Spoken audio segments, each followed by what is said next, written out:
Good afternoon and welcome to the webinar. My name is Ilmari Piela. I work as a Chief Growth Officer here in Valve, and I will be your host today, and we will have a very special and interesting guest here, Bob Apollo. Welcome, Bob. Thank you. Glad to be here. Great, and I guess everybody is hearing me okay and seeing the slides. Some practical things before we start. If you have any questions, we welcome questions at any point. Please put those questions to the chat, and Markus here will point those out so that we can answer those during the presentation or afterwards. And maybe we will also have some discussion after Bob's presentation, so we can have those at the end as well. And then, a little bit about Bob. Bob is the founder of Inflexion-Point, and Bob has a very long and successful career in working with startups and scale-ups and market leaders. And now Bob is working as a strategic advisor and mentor for B2B sales organizations and helping them to develop value-based sales approach where a concept called customer-specific outcome is utilized, if I have understood correctly. So, but just 5 minutes before I let Bob to start his presentation, I will just quickly tell you about Valve and our offering around this recovering from COVID-19. So that because this webinar is a part of this series of this kind of new offering and marketing what we are doing for quick recovery. So Valve is a leading marketing and communications partner for B2B companies for public sector and for private sector in Finland. And we have been operating for 20 years now, and we have approximately turnover of 10 million euros this year, and 70 people working mainly in Helsinki, where we have our head office. And our service offering is quite broad.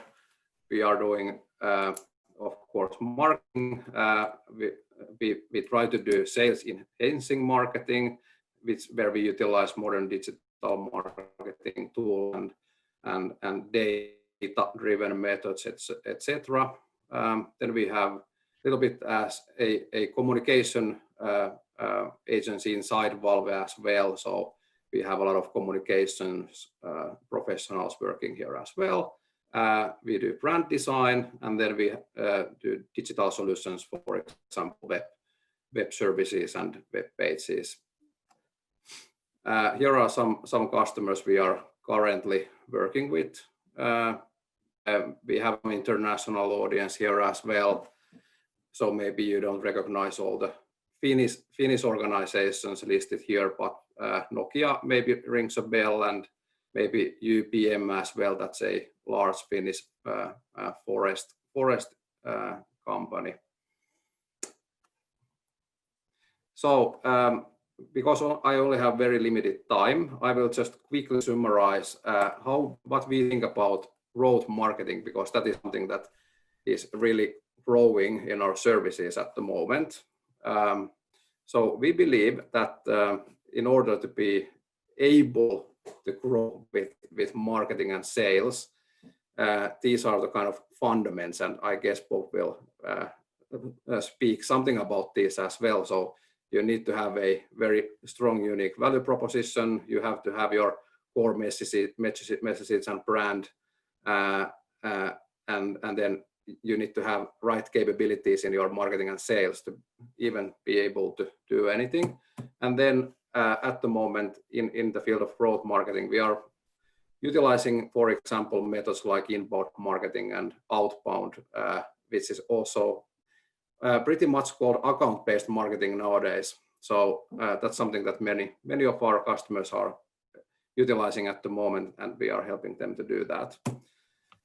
And as we go, we have tried to develop a continuous development type of service for this, so that we utilize agile ways of working and also the modern tools, for example, CRM, where we take the data and that what we use in our marketing. And I think one of the most important points here is that in B2B, sales and marketing should be working more closely together, and we try to help organizations in doing that more. So when we saw that this COVID crisis is coming, we thought, what can we do? And then we kind of developed this recover quickly type of offering. And what is that? Just a little background. If you think about which companies will be the quickest to recover from COVID crisis at all, if you ask us or if you ask me, I think at least the ones that refuse to get paralyzed, the ones that harness this crisis to become better than before, better in their core competencies, better in their communications and marketing, better in every contact with their customers and their customers to be. So Churchill said, never let a good crisis go to waste. So nobody knows how long this COVID crisis will last, but one thing I guess is for sure, and that is that things will never be the same again. So if you are interested in getting more information about our recovery offering, you can go to these web addresses. So we have English and Finnish version available. So, and we can have more discussions later on. But this was just a little bit of Valve and what is our recovery offering, and you can find more information from those websites. So now I will let Bob start his presentation about how to recover by doing better sales. Very good. So Ilmari, thank you very much for that introduction. I hope I'll do it justice. So let me just take over the presentation, and I want to share a few ideas with you that I hope you're going to find useful in charting a way forward. And I'm hoping at this stage you can now see my screen. If I could get Ilmari to confirm that, very good.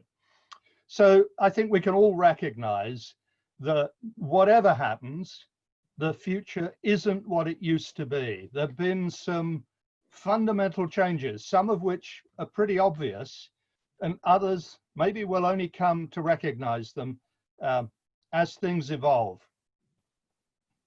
So I want to go beyond the obvious.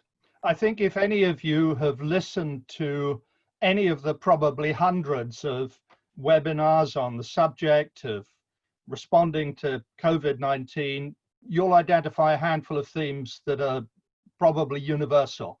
The idea of collaboration platforms that help support some of the things that Ilmari was talking about, of alignment between sales and marketing, and between sales and marketing and the customer and customer success. Inevitably, we're in a period where probably from this point on, there's going to be more remote working, less business travel. So those are all the obvious things. So what are some of the other perhaps less obvious potential consequences? And here I want to share a few ideas that I hope will get you thinking. And I think we face three sort of possibilities in terms of what our new normal is going to look like. You know, is it going to look like return as far as close as we can get to the old status quo? Is where we end up going to look perhaps more evolutionary, incremental developments from that status quo that we're all very familiar with? Or are we going to end up in an environment where actually a revolution is going on? And here's where I think the different outcomes emerge from these strategies. If we look at the world BC, before COVID, things were moving along in what we thought was a somewhat predictable way. Certainly there were winners and losers, there were trends, there was incremental evolution, but the COVID-19 virus gave us all a shock to the system. And I think from this point on, the choices that we make and the choices that our customers make have a material impact on how we emerge as a new normal starts to form. And I'm actually going to suggest to you that if you or your customers are hoping that you, after, let's say, a period of cost control and maybe battening down the hatches, you can return to life as it was, I think you have to face up to the very real possibility that your business may not recover, or your customer's business may not recover. I have concluded, and perhaps a number of you have, that sticking with the old status quo, really, given what we've gone through, is not going to be an option going forward. Or we could choose to evolve, in which case we will embark on a recovery slope, but that slope might be a little shallower than maybe we would like. Or the third alternative, we use the period we're going through as a catalyst to perhaps adopt some thoughts that might have been regarded as revolutionary in the BC era, but are now entirely sensible and in fact may be highly appropriate. So let's acknowledge a couple of truths before we explore that. And I want to suggest to you that B2B sales and marketing in the BC era has been insanely wasteful. And if you don't believe that, I'll just ask you to think about whether you recognize any of the following. Do you recognize marketing campaigns that perhaps failed to impact revenue? Have you generated leads that failed to convert to opportunities? Have you created apparently well-qualified opportunities that failed to convert to sales? Have you implemented customer projects that failed to deliver the expected outcomes? And maybe you've got to the point where at least some of the customer base have maybe been disappointed. And of course, for any of you who are in a SaaS or renewable revenue business, that means you may never make a profit from the relationship. Now, I'd suggest to you that there's probably not an organization on the planet, a B2B focused organization, that couldn't identify at least some elements of this.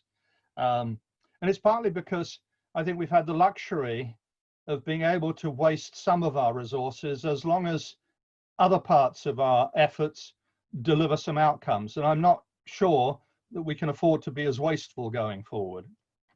And then it's the sort of, if you like, the complement to this.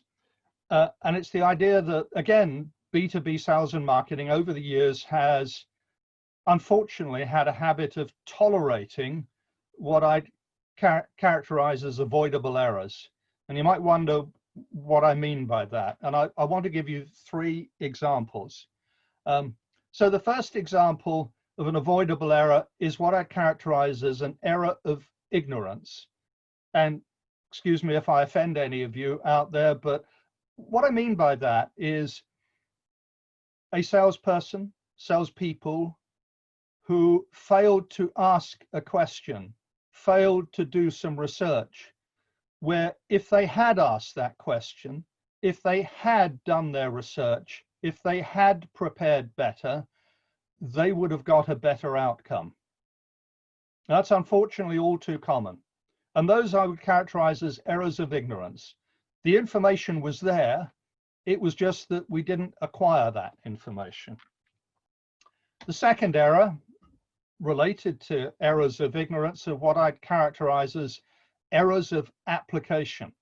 And what I mean by that is we actually did do the research. We did ask the question, but we didn't apply that question.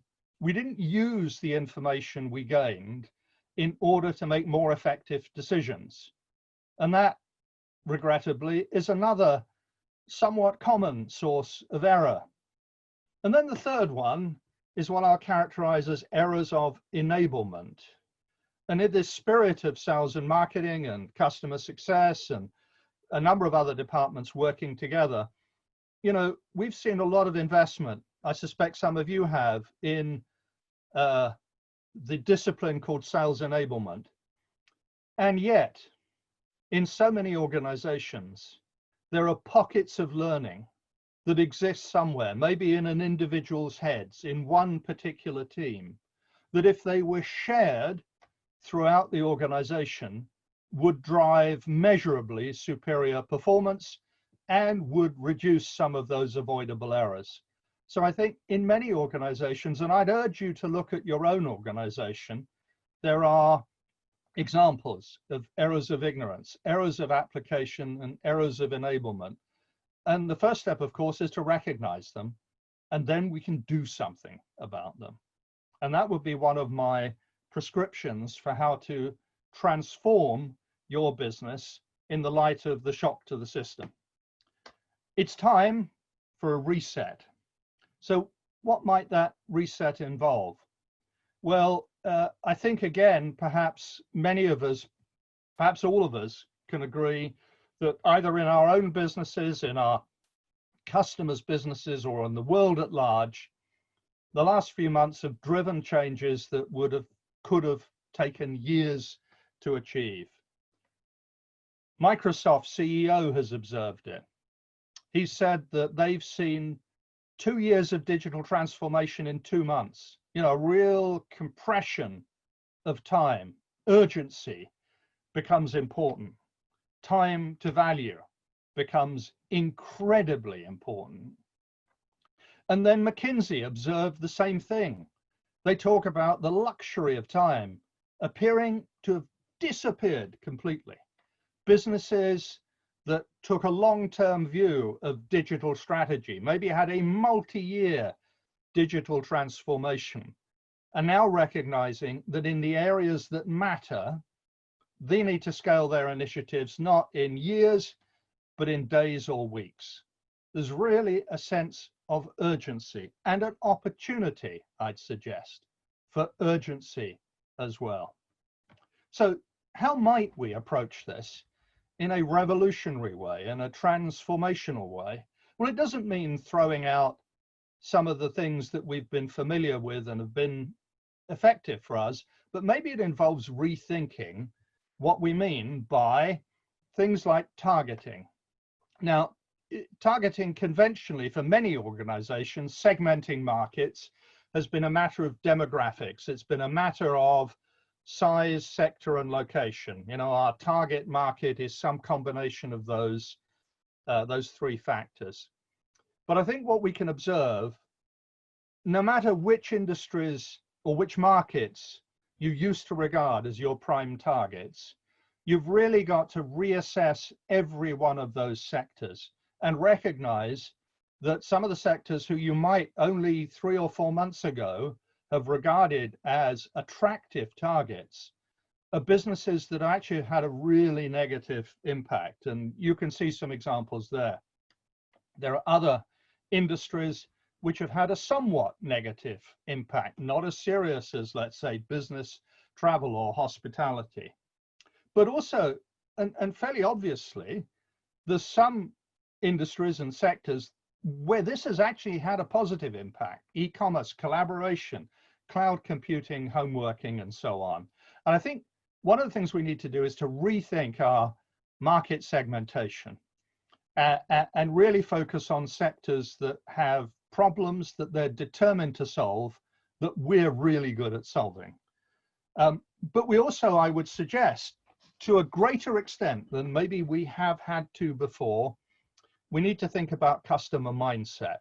Now, for those of you in B2B marketing, the idea of buyer personas will be very familiar, I imagine, but it's tended to relate to roles rather than organizations. But I think what you can observe is that organizations have personas too, and that we need to understand amongst our potential target universe what the customer mindset is. Has the customer got a survive mentality? Have they got a recover mentality where they are prepared? Maybe they're investing now on making accelerative changes that they perhaps would have done anyway to their business model. Or are they actually reinventing? Are they taking this opportunity to rethink key aspects of their go-to-market model? And as well as understanding the characteristics of the segments, I strongly recommend to you that you think in terms of organizational behavior, as well as which sector those organizations fit in, because I believe they will give you powerful indications of where you need to focus your energy. And my question to you is, bearing in mind the issues you can address, the solutions you can deliver, where is it that you can have the greatest impact? You might, for example, in a customer which has very negatively been impacted and in survival mode, have a way of slashing their costs without causing harm to the operations of their business, in which case that might be your sweet spot. Or you might have a tool, have an approach, have a solution that allows a forward-thinking customer in a positive or not too badly affected sector to reinvent themselves. So rethink your target market, rethink about your greatest impacts. And so I'd just like to throw out a poll now, and Marcus, if we could ask the audience, so on the basis of what you know today, which of these mindsets is most common amongst your existing customer base? And I'd really appreciate it if you could just take a moment, take part, contribute, help us understand what the mood is out there amongst the audience. And Marcus, if you can monitor the number of responses we're getting in, and as soon as a pattern starts to emerge, let's share the results. If you haven't yet voted, please just choose the one, and maybe you haven't thought of it this way before, but choose the one that you think is most reflective of your existing customer base. Marcus, have we got enough to draw any conclusions? Yeah, we currently have 64%, so we could. Okay, I think that's workable. Let's see what the audience thought. Yes. Okay, interesting. So the most common mode is recover mode. Some of you are lucky enough to have an existing customer base which is in reinvention mode, and some of you are selling into a customer base which is in survival mode. And I think that understanding, not just at a general level, but at an individual customer level, could help to inform where you prioritize your time. Marcus, let's close that poll. Thank you. All right. Now, hand in hand with targeting the right organizations, and perhaps even more important, is making sure we're targeting the right opportunities. And I'm going to suggest to you that 3 things need to combine to create an opportunity that is likely to be acted upon today. And that is that the issue is strategically relevant to the customer. It supports some of their initiatives or priorities. It's tactically urgent. It's something where change needs to happen sooner rather than later. And the third element is that your offering can be shown to deliver rapid time to value. So again, if we think about how this relates to your targeting and your qualifying of opportunities, strategically relevant, irrelevant, low urgency projects, if they haven't already been killed, will be killed. Strategically relevant but low urgency projects are likely to be deferred. They'll happen later. There's perhaps not a compelling reason to make them happen now. Non-strategic, high urgency projects might end up being approved as long as they're perceived to be low cost, quick fixes. In other words, rapid time to value. But I'd suggest for almost all of you out there, your strongest opportunities are where these things come together, are where you can solve a problem that's strategically relevant and tactically urgent, and you can do it in a way where you give the customer the confidence that you can demonstrate rapid time to value. And it might be worthwhile thinking about your current sales pipeline and just try to form a view. And again, you may not have taken this perspective before, but it would be interesting to see what your snap judgment is.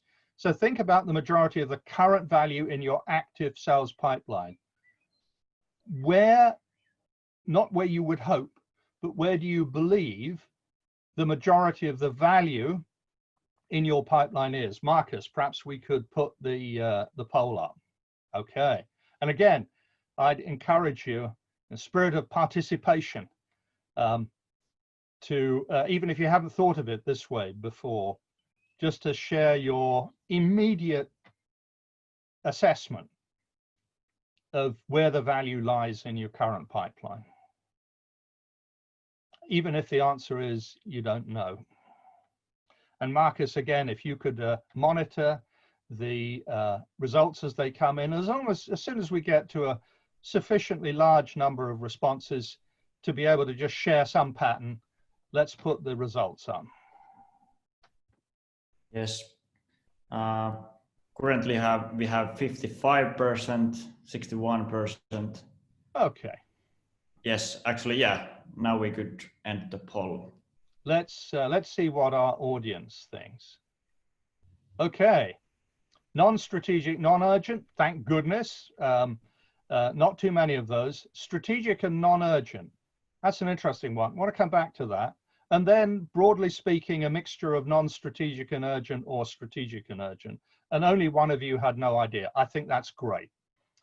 So I think the question we need to be asking ourselves is, how can we turn a project that is strategic, but where the customer doesn't yet consider it to be urgent?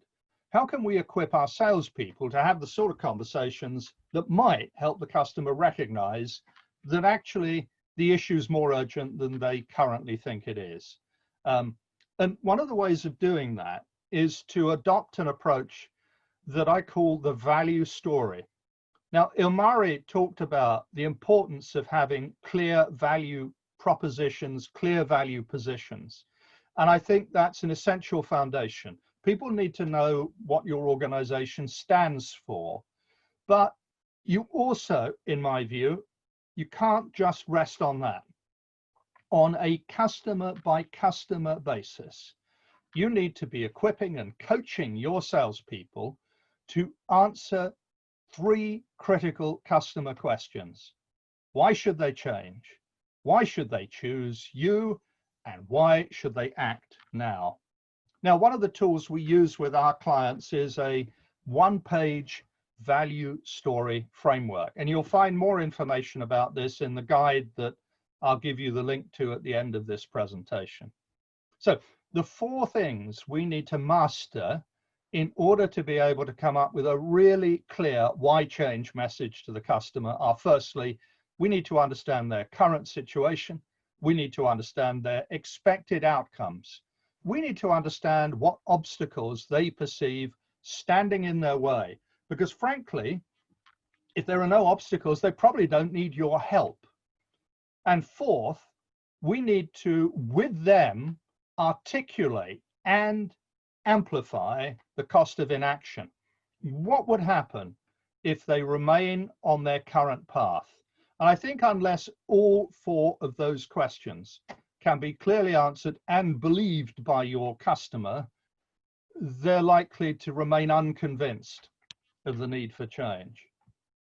And then, of course, we need to position ourselves as the best option available to them. And of course, part of that involves you need to understand what other options they're considering, which may not be things you regard as direct competitors. They might be in-house initiatives, a completely different way of solving the problem. Your salespeople need to uncover that. And then they need to do two things. They need to position what sets you apart, your distinctive approach, not a long list of capabilities, but a short, precise message that distinguishes you and your organization's approach from all of the other things they're considering. And of course, then you need to associate that with the unique benefits that your distinctive approach delivers to them.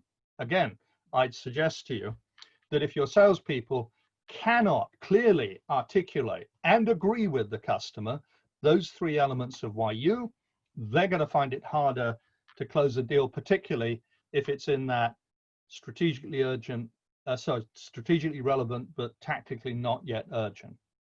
And then the third element, why now? Well, again, we need to have laid those two why change and why you foundations.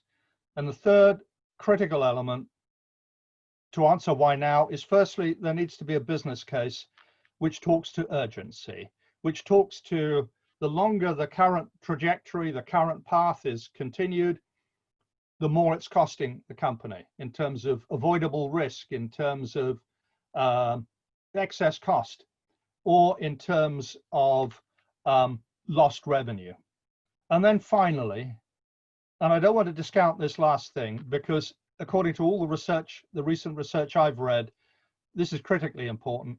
Your customers got to have confidence. The whole decision group has got to have confidence in the decision. And if they don't, if there's a lack of alignment within the buying center and your customer, they'll probably put it off. They'll have an excuse not to act now. So your salespeople need to be in a position to share case studies, to tell stories, to provide confidence building insights that make sure that your customer believes they need to change, they believes that you're the right option, and also believes they need to act now. And again, there's this could be a topic of an entire webinar. In fact, at some point, I'm sure it will be. I wanted, this is such an important concept, I wanted to introduce the building blocks to you. But, you know, the customer decision process is a non-linear journey. Now, I don't know how many of you are familiar with this. It's the result of some research done by Gartner, which I've adapted just a little bit, and I'll explain how I've adapted it. But, you know, traditionally, we might have thought our sales process might have assumed the customer only ever moves from left to right. The reality, the stark reality, and this was true before COVID-19, is that significant purchase decisions are simply not linear, most of them. At any point in the process, your customer could choose to revert to a previous stage. They could go round in circles. They could abandon the journey completely, or maybe, just maybe, they could decide to move forwards. But it's really important, in my view. You see, in a conventional map of a sales process, those labels might look like something like qualify, demonstrate, propose, present, negotiate, close. Those are perspectives that are internal to your organization, and they're not very helpful in working out where the buyer is in their journey. And that's why using customer-defined stages is such a critical part of transforming and reinventing. And it's a matter of moving from driving your sales process to facilitating your customer's decision journey. Some of the more innovative organizations were doing this already, but it's another example of a change that you could see some companies already embracing that I believe every serious B2B organization needs to very seriously evaluate. Don't drive a sales process, facilitate the customer's buying journey.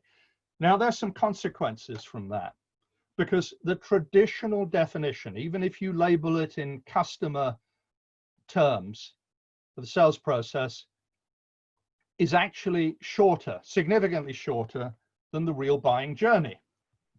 because, and to some of Ilmari's points about how we can recover more quickly, the buying journey actually starts long before we recognize the customers having a qualified opportunity. It starts when they're unconcerned. They become disturbed by a trigger. Of course, if our marketing, if our outbound sales activities can get them from unconcerned to disturbed, or to recognize actually that something that's disturbing them has a potential solution, we dramatically improve our chances of both engagement and closing the business. And then we've got the other end of the journey, because we can't regard the customer journey as being over when we receive an order.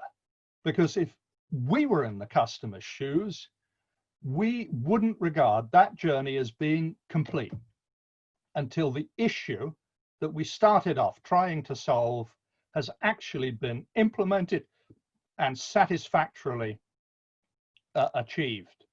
And that's why, particularly if any of you, I suspect many of you are selling solutions as a service rather than as a one-off purchase, if you don't master these two elements of that buying journey, your chances of them renewing, your chances of ever having a lasting, profitable relationship are much slimmer. I'd make a further observation. If you didn't have a clear sense of the outcomes the customer was trying to reach, but just implemented a tactical, technical solution, I'd suggest that you also run the risk of not getting the customer to the point where they think they've had a completely successful journey. So what do we need to do? We need to identify the current phase in the process. We need to use that knowledge to facilitate the customer journey. We need to understand what their expected outcomes are, not just their technical needs, but the business outcomes that they'll use to justify the project. And then we need to remove the obstacles that are preventing or could prevent them from achieving those outcomes. And of course, we need to eliminate that point about wasted activity. And those of you who are responsible for managing or helping a sales organization, I strongly urge you to concentrate not on the level of activity that the sales organization is undertaking, but on the number of advances that activity generates. And by an advance, I mean the customer with you agrees to move forward to a more advanced stage in their buying process. And then, of course, that also involves preventing avoidable error, making sure that our salespeople do ask all of those important questions, making sure that our salespeople do all of that important research, that they apply that knowledge, and that we share that collective knowledge across the whole organization.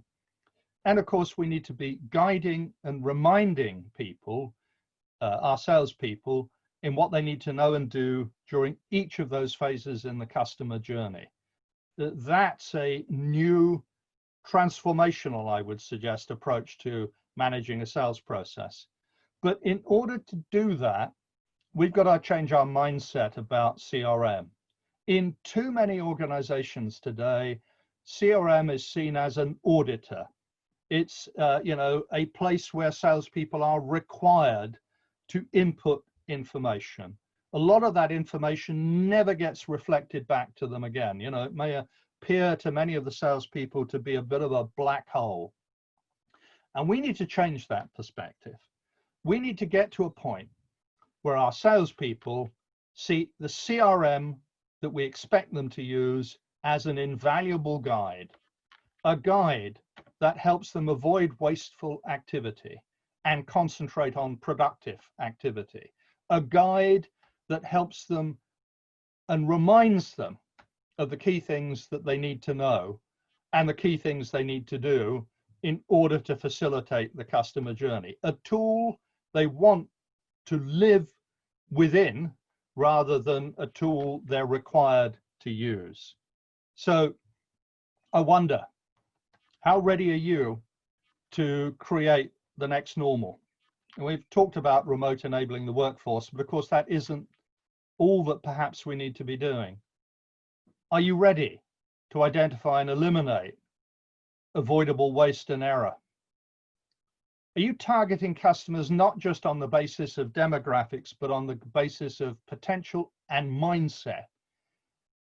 Are your opportunities reflecting a combination of strategic relevance, tactical urgency, and time to value?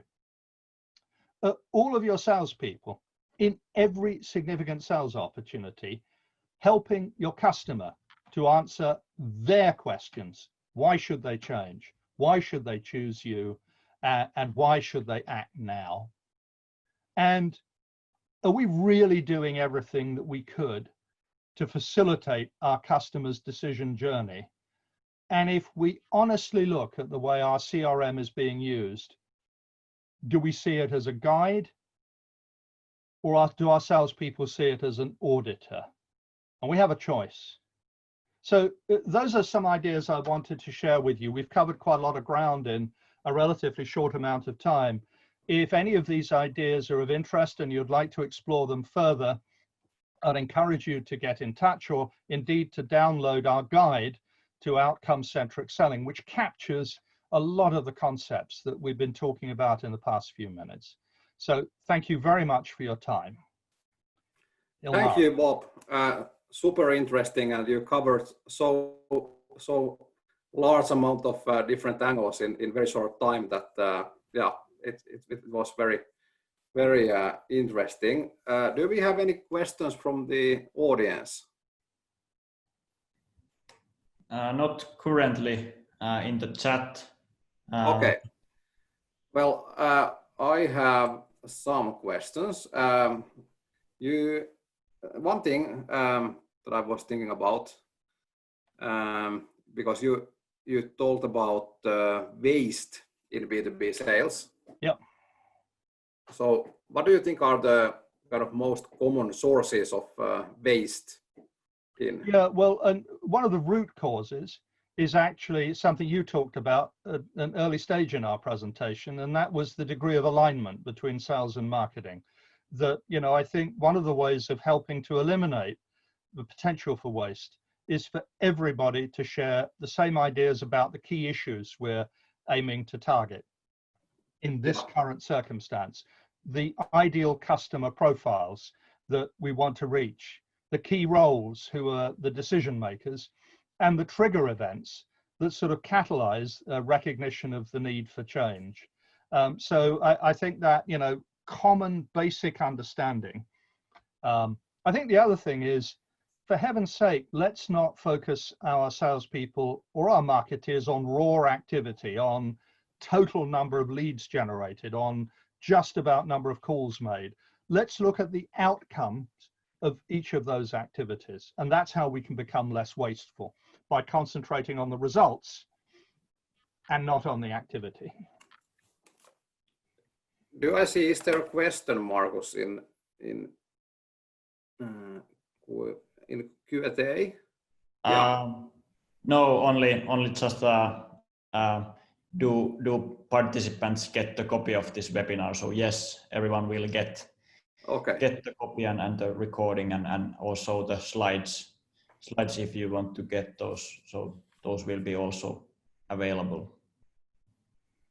Great. Yeah, then I can ask more questions, no problem. So you talk about CRM a lot, and we are working with CRM. I think CRM is kind of, the value of CRM is getting bigger in B2B marketing going forward. So we are extracting more value from existing customer base or customers that we have already recognized somehow in our systems. But you mentioned that you could somehow turn CRM into something that is proactively guiding salespeople. So could you enlighten that a little bit more? It was interesting. Well, so some organizations are already, you know, being clear about what fields they expect to be completed in Salesforce before, or whatever CRM you have. Actually, a lot of my clients are using a Scandinavian CRM platform called Membrane, which is very focused on B2B sales. But it kind of stops at, here's what we need to know from you at each stage. And I think one of the things that the more advanced implementations of CRM are doing is when the salesperson says this opportunity is at this stage, it actually proactively guides them. Maybe it's got video material, checklists, you know, common sales resources and so on. So it's sort of really proactive about, well, helping the salesperson, reminding them of what to do and how to avoid those, you know, sources of waste or error. So, you know, a valuable guide, a guide, not a straitjacket. And that's a philosophy, really. Yeah. Yes, so there are two questions that have popped up. So first question is from Mikko. How do you handle the fact that customers do multiple purchases and the buying journey for the second, third, and so on purchase is not the same because of the existing relationship? So that is such an important point. Yeah. All right. So I'd suggest to you that at a very high level, those 5 elements of the customer journey can probably be observed in most transactions, you know, awareness, exploring, defining, selecting, and so on. But if it's an existing customer, the detail of those tracks are very different. And so back to CRM again, one of the things I think every CRM implementation needs to do is not to treat every opportunity as being on exactly the same path. You might label the stages in the same way, but I think you have very, very different recommended activities for a net new project where the customer's discovering about you is highly educational from the track you might follow with an upgrade or even a new project and an existing customer. And your CRM must take account of that. You know, quick observation, I have a real bugbear about this traditional view that you need, you know, 3 times pipeline coverage to have a healthy pipeline. Well, the truth of the matter is, and more than one of my clients has analyzed this, if it's net new business, you need much more pipeline coverage to achieve the same revenue goal. And if it's expansion within an existing customer, you need proportionally less revenue coverage. And it's simply the only intelligent way, in my view, of managing CRM. Make sense? I think it does, and it could be the reason why maybe also marketers should be kind of working more with CRM data and existing customers in many B2B cases, and not purely focus on getting net new customers from greenfield. No, and there's a lot of evidence to show that if you do have an install base, you're lucky enough to have an install base, it can be some of the most profitable areas to focus on, you know, sales development. So yes, you need to balance new business, existing business, and so on.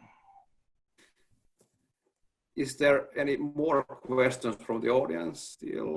Yes, there are actually 3 of those. I would say Maximiliano's question is really good one. So question to Bob. So would you recommend an inbound strategy on a B2B business, or would you rather put the efforts on an outbound one?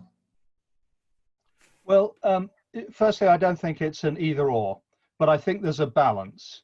So, and here's how I try to think about the balance.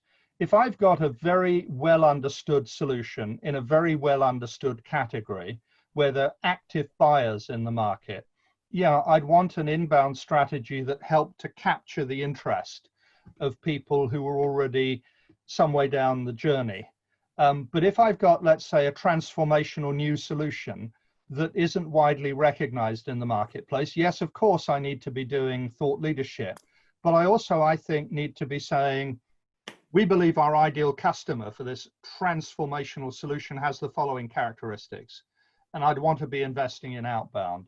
So I think you have to strike a balance. It's not one or the other, but where the balance lies, I think depends on, are you selling to a customer on a familiar buying journey or an unfamiliar buying journey? Is the potential purchase inevitable, or is it a discretionary purchase? You know, the customer could choose to do nothing and stick with the status quo. I think you've got to understand these things to try and work out where a sensible balance lies.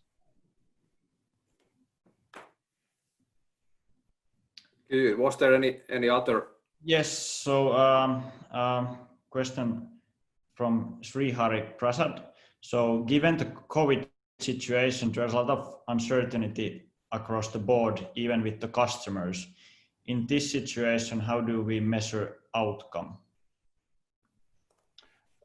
Okay, because in some cases our customers will be very reticent about making commitments. So I'd make a distinction. I think there are a number of types of outcomes. The ultimate outcome, the expected outcome, is what the customer expects to achieve or change as a result of a project. But of course, what we also need to think about, so what are the incremental outcomes on that journey? And so an incremental outcome might be the customer is persuaded they need to do something. An outcome might be the customer completes with our help a clear set of decision parameters and so on. So I'd be looking for those incremental outcomes, but I would always try and measure the outcome. If it's just a sort of a way path en route to the final outcome, in terms of what the customer does rather than what the salesperson does. So in other words, I delivered a demo isn't really a very satisfactory outcome. Whereas you might say the customers agreed to move forward to us and share their requirements. That's an outcome. Make sense? Yes. And well, there is also two questions. So actually one question regarding CRM as a guide from Kari. So Bob, in your opinion, what is the most important feedback to the sales team that increases the CRM use and culture? Any examples? Well, so I think when they visit the CRM, they've got to believe that there's some very valuable resources for them. So if the CRM is only a sort of a window into which they input information and maybe they get a certain amount of consolidated information back, I think it is way less useful than if they know that when they go to the CRM, they'll have access to the sales tools they need for that stage of the journey. They don't need to go searching for them in some separate resource or database. So I think that's a really, really important element. The salespeople should want to go into the CRM because they recognize it as the most convenient place that where they can get the guidance, the information, the sales tools, etc. they need to progress the opportunity. If they just think of it as a information repository, kind of one way, I think they're much less likely to be motivated to use it. Yes, so you connect external data sources, for example, internal data sources, external data sources, sales tools. You make it a useful source of information.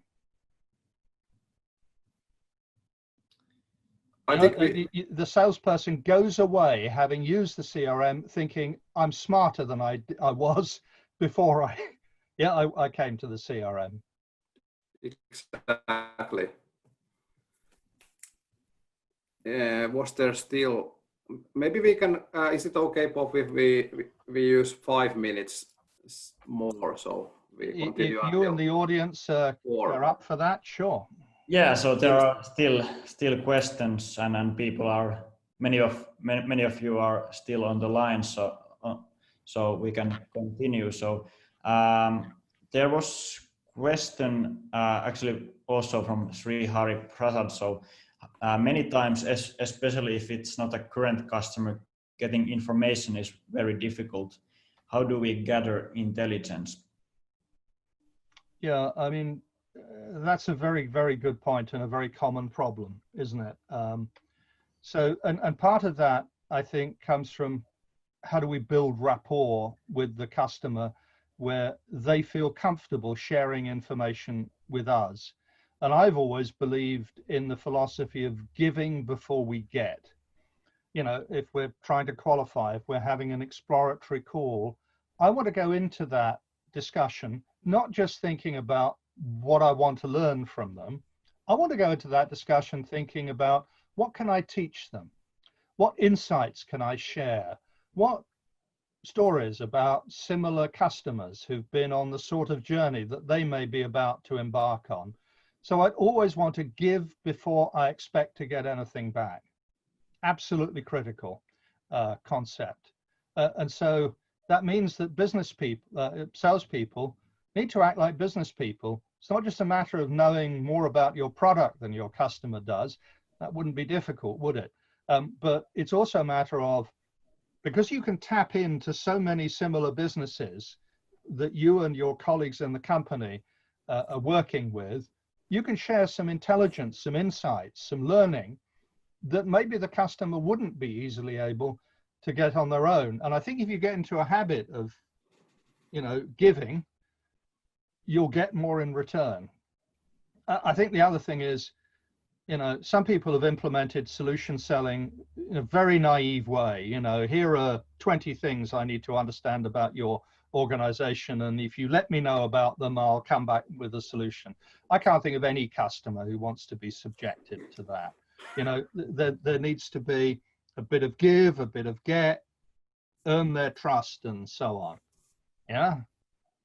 In fact, one of the things we refer to in the outcome-centric selling guide is a one-page call planner. And that one-page call planner encourages salespeople to prepare before they go into a call by thinking about, given what I know so far about the customer, what can I share with them that would build trust and rapport? Once I've done that, what could I legitimately hope to learn from them? And by the way, the third element then is, and what questions might they ask that I ought to be prepared for? We need to go in, if we think any conversation is worthwhile, it's worth planning and preparing for. Very important principle.